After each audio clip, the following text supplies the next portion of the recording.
This is how the story begins.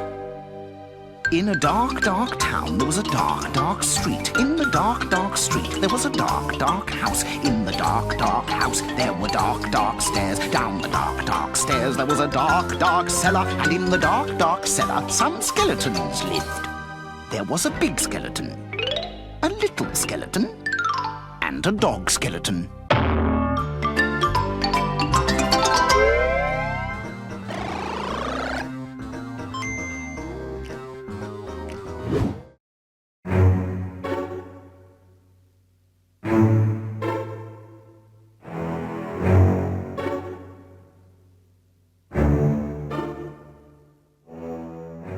So at the end of October, Other Ocean finally revived the corpse of Sir Daniel Fortesque once again for the PS4. And now it's December, and I'm incredibly late for this video. I honestly have no excuse for this one. I played the game the day after it came out and beat it within 24 hours. I've just been incredibly lazy. Now, with most remakes, developers tend to keep faithful to the original game while also making a few changes here and there. It's either to improve certain aspects of the game or to rewrite the story to make it flow better. And neither of those choices make it a bad thing, rather it becomes more noticeable when the nostalgia goggles kick in. But with Medieval it's a little bit different, or rather it's a little bit surprising. Medieval on PS4, while being built from the ground up, is pretty much an exact copy of the original game.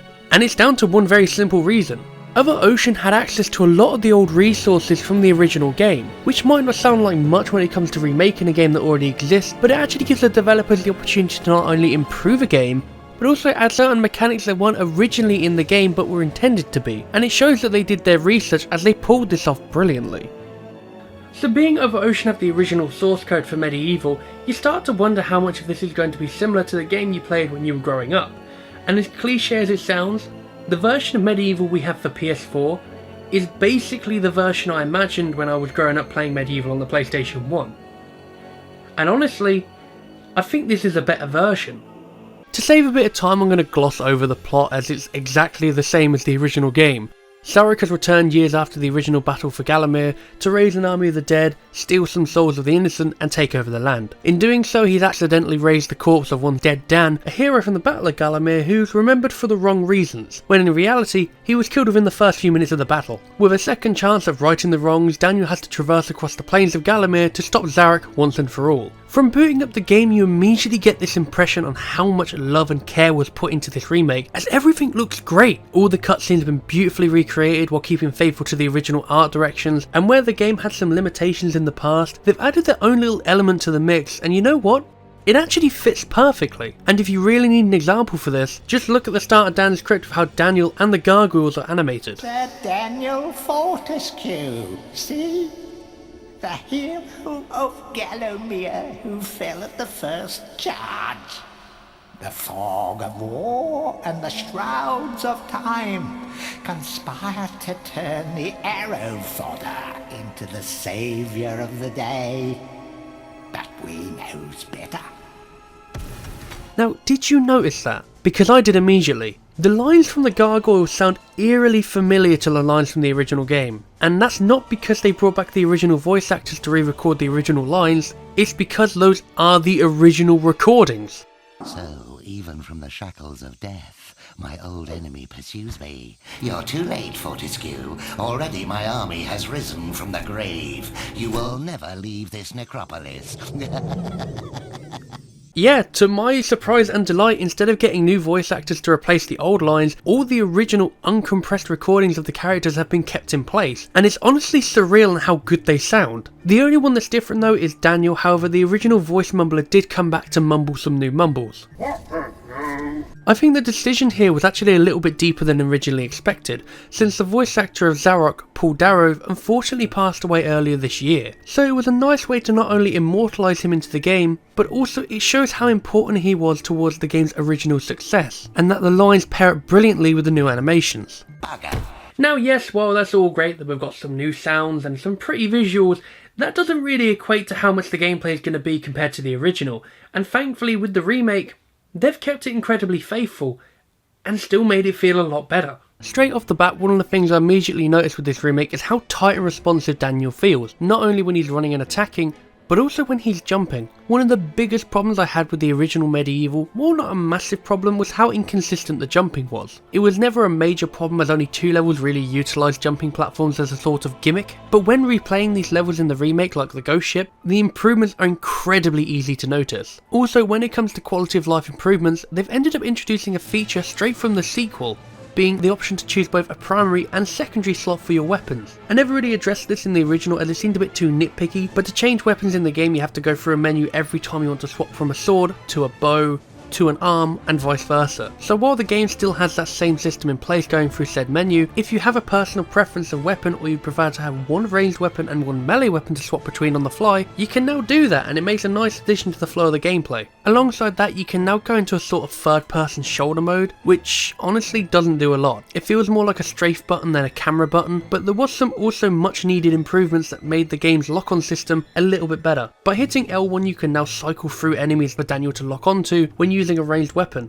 It's not a massive change, but it makes one hell of a difference. Besides that, everything else feels the same. You still have both heavy and light attacks, and the combat feels pretty much the same. The more noticeable aspects to the game would be the more visual changes to all the levels. Being the original was on the PlayStation 1, you can imagine the restraints the original game had, with things like draw distances, how much you can have rendered on the screen at one time, and how much detail you can go into with certain levels. Not to say that the levels looked bad, I think all of them besides the Ant Cave looked great for the time, but when you compare it to the remake, the term a new lick of paint doesn't really even come close to what they've done. Every level is just exploding with more colour and so much more detail that you just have to stop sometimes and take in the scenery. I remember back when the demo came out and I was playing the graveyard level and just thinking, wow, I genuinely can't wait to see what the rest of the game looks like, this is great. It got to a point where I was actually having high hopes for replaying the Ant Cave, and thankfully I wasn't disappointed. The Ant Cave not only looks great this time round, but thanks to the new textures and overall detail of the level, it is so much more enjoyable to play through, as I can actually see what I'm doing and where I'm going, and have a bit more sense of direction while the layout still feels like a maze. But this is the Ant Cave we're talking about. I did have one problem with it, and weirdly enough, it wasn't the level as a whole that was the problem, it was one specific point. Upon beating the Ant Queen, I went to the exit and got stuck.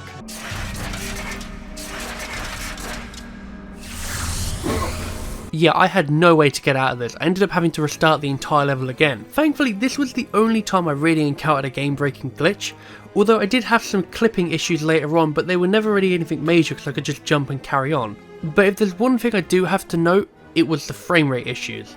I've heard a lot of people on the original PS4 have issues in certain areas and the frame rate just freaks out. It's not to a point where it's unplayable, but it's incredibly noticeable. I use a PS4 Pro myself, and while it was never that bad, I did notice some drops in certain parts of the levels, like when you go behind the giant mechs in Scarecrow Fields. But it was never to a point where I couldn't continue. My guess here would be that it's due to the visual effects and the bloom in a lot of these levels, and also that it's running off the Unreal Engine. For anyone who doesn't really know, the Unreal Engine tends to have a lot of optimization problems in general. Finally, there's one more tweak that they made to this game that honestly took me by surprise when I was playing it. If you recall in my original review, I pointed out that the Pumpkin King was by far the worst boss in the game, and arguably he still is. Well, other Oceans made some changes to a couple of the boss fights to drag them out for a bit longer, and they actually made them more enjoyable.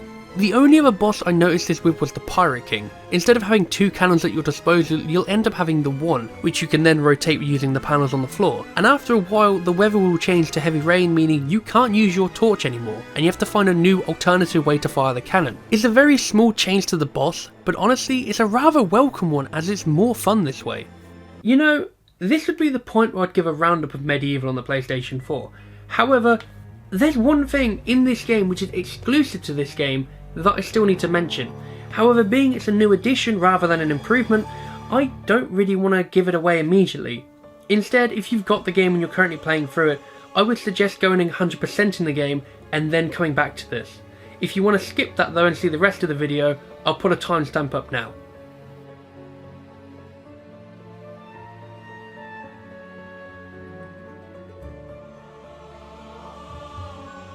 Okay, one last warning. Are you sure you want to hear this? Okay, you're the boss. So on the second to last level before fighting Zarok, you'll be at the entrance hall. Towards the end of the level you'll find a chest that contains a bunch of lost souls stolen by Zarok. Upon freeing these souls, you'll then start a new side quest where you have to traverse back throughout the entirety of Gallowmere, finding these lost souls and putting them to rest. It's basically a way to pad out the length of the game and also trick you into replaying the game at the same time.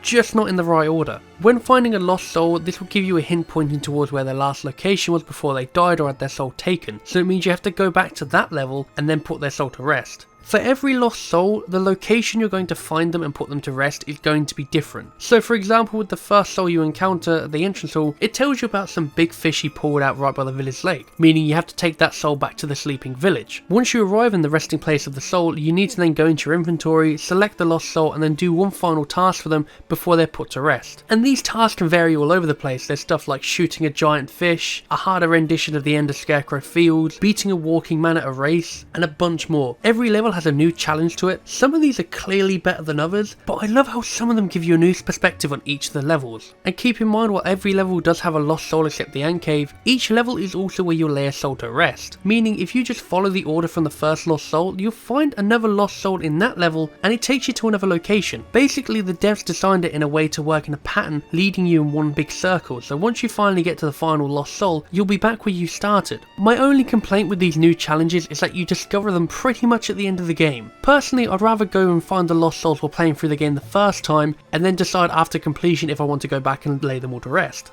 Now you're probably wondering why I was marking this new bit of gameplay as a spoiler. Well, it's not the actual gameplay itself, it's rather the reward you get for completing this. Upon putting the last soul to rest, you're told about a new option in the main menu, and that something has been added, and if you want to know what it is, I think it's better I just show you.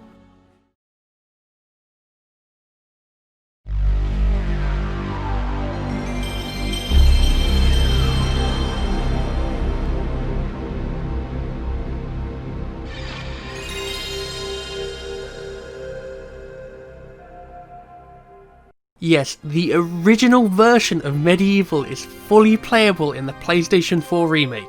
Do I really need to explain how amazing that is? It's such a nice reward not only for fans of the original game, but also for people who've played it and enjoyed the remake, and probably wondered what the original was like.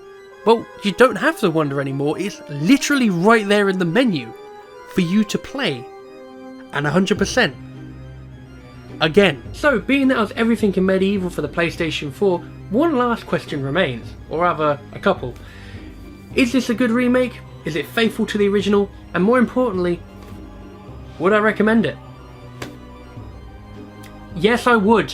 Call it favoritism all you want, but the remake of Medieval does so many things right, and whatever minor setbacks it has, they're all issues that could just be easily patched out over time, and if not, perhaps lessons will be learned for future installments. Or, you know, perhaps some love for that sequel that no one talks about. I mean, seriously, what's not to like about this game? It's pretty, it's fun to control, and the soundtrack is absolutely marvellous. Plus, if you think the game is too easy, there's a helmet that just makes the game harder. Obviously you have to get it from the demo, but it shows the developers aren't afraid to kick things up a notch. You know, it's been fun to replay this game again. I know I only just covered it a couple of months ago, but it's just nice to see what I imagined Medieval being as a kid in, well, the modern generation really. It's kind of mind-boggling that this was a game they chose to bring back, because it wasn't anything special, but it was special to me, and it was special to a lot of other people out there as well. So I'm glad they did. Kind of wish they had Medieval 2 with this, but it just gives me more time to go around and cover the other remake in Medieval 2 as well. However, I think for now, I'm gonna give Medieval a bit of a break. After playing the same game twice in such a short period of time, writing a script for it became a little bit tedious. So I think the next video is going to be something else. However, doesn't mean I'm done with Dan yet. Dan will be back in 2020. That I can promise. When in 2020, however, I have no idea.